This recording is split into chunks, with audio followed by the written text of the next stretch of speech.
Hey, it's Midnight Raven, and today True Crime with Raven is looking at the disappearance of two students and one of their mothers.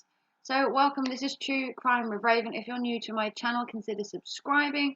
I do true crime cases, missing persons, unsolved mysteries, and much, much more. If you want to help the channel, remember a thumbs up is always a good part of supporting the channel, or a PayPal, a membership if you want another video each week. Or you could just hang around and watch my premiere. So, today we're looking at the disappearance of two schoolgirls and their mother. So, a missing family member can be distressing, but two students and one of their mums disappearing is just crazy. So, three women would disappear on June the 7th, 1992. One of them would be 19-year-old Susie Streeter, 47-year-old Cheryl Levetti, and 18-year-old friend Stacy McCall, all vanished from their Springfield home in Missouri. The day before, Susie and Stacy had celebrated their high school graduation, and this was the last time anyone reported seeing the two students and their mother anywhere in Webster County. So what we have here is we have Susie and Cheryl, and then we have Stacy, their friends. You have the student, the mother, and the friend, all celebrating their high school graduation, and obviously it's a very proud moment for a mother. So Stacy's mum expected them to be back either that night or the next day, and that Stacy and Susie would spend the night together at Stacy's house, and then mum would pick them up in the morning. So after that night, 25 years later, never in her wildest dreams had she expected that her daughter would never return home after that night. So the Missouri State Highway Patrol and Springfield Police Department, including the FBI, were conducting their own investigation into the missing girls and the missing mother, but no promising leads into their missing persons case would arrive. After the girls and the mum had gone missing, a 40-acre search across the county in 1993 would yield no clues. So, fasting forward to 1996, an interview with a murderer called Robert Socks gave them some hope of finding them. Robert claimed he had been in Springfield the day the girls went missing, but no charges were ever put on him. Then a few years later, in 2002, two women called the police to say that there were men at a Webster County cement company who seemed suspicious.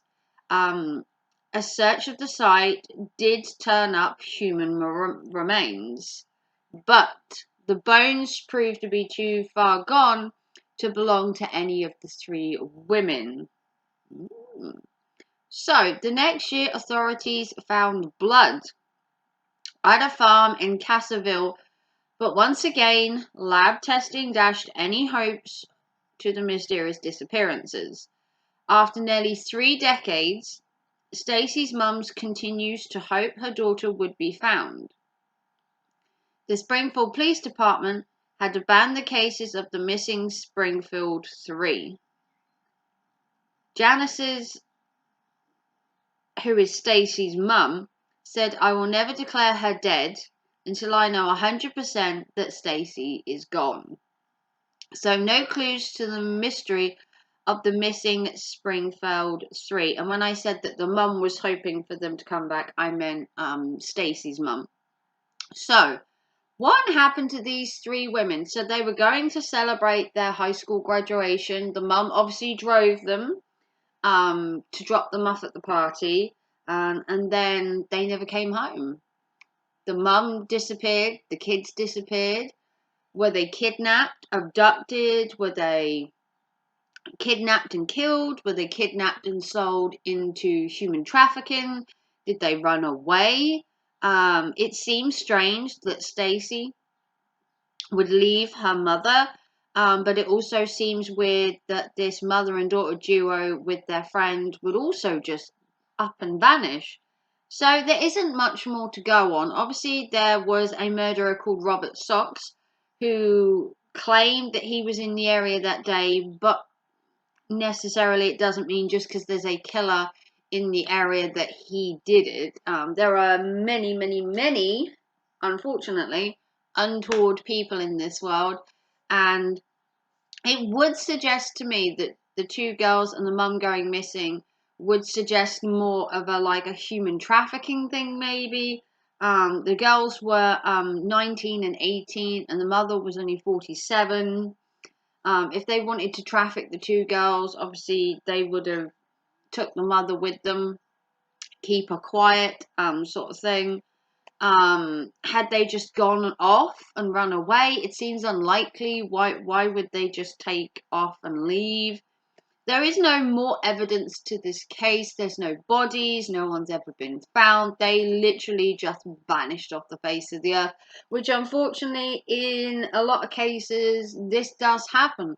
And you can go decades and decades, and in this case, this is 3 decades that Stacey's mum had been waiting for her daughter to come home from graduation, and she's never going to see her. From what we can gather, she's gone. Cheryl going missing with her daughter Susie, and then obviously Stacey going missing with her, poses lots of questions. Just so many questions, but so little answers.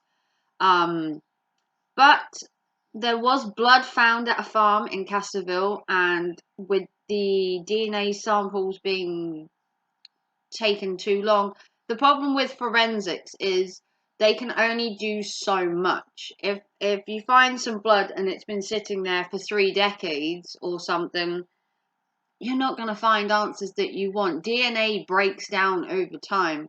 That's why when police officers comb crime scenes, they want to find blood, they want to find DNA as quick as possible.